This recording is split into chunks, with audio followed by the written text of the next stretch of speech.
G'day, I'm designer of EsCargo. Today I'm just making a little quick video. It's the first time I've had the bike back in almost a year, so I'm finally able to test it, and I'm just going to be doing that today here at the servo and see how it goes.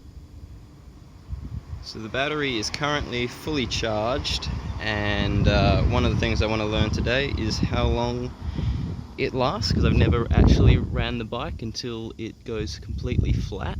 I'll have my phone up here with a speedo readout from a GPS app, and be monitoring that as well. I'll also be tracking how far and how fast the bike goes on average with a GPS app as well. It'll just give me some initial idea of how the bike performs over the full duration of the battery cycle. I'll also be looking at the performance of the steering, because that's been something I really want to work on. I already know from brief tests that it's something that can be improved upon. It works better than I ever expected for the first prototype, but it still has a long way to go, and it's something I really want to work on improving, so I'll be monitoring that too.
I don't really know how long I've been riding for now, but somehow the battery is still going pretty fine. I haven't really noticed much loss of power.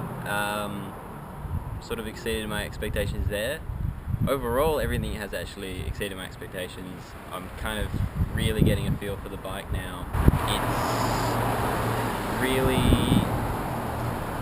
I don't know, it's kind of handling quite well. There are sort of known limits to it that I sort of know and now worked out. I can sort of work around them, and I'm really kind of able to throw the bike around a lot more now. Funny thing I've noticed though today is that I must have been going for like maximum irony or something, because here I am testing the electric bike out at a servo selling petrol, but not also that, I'm also wearing a t-shirt of a motorcycle brand that still makes engines designed in the 50s, and I don't really see them going electric anytime soon. Yeah, anyway, that was just completely unplanned today. Yeah, the bike's going really well. I guess I'm just going to keep riding it, and hopefully the battery drains. I guess I can't really get any speeds past about 25 kilometers an hour, so it's probably not putting a huge amount of strain. It's not really draining the batteries that hard. It's all pretty cruisy around here, unfortunately.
Rest in peace, cheap Chinese GoPro mount.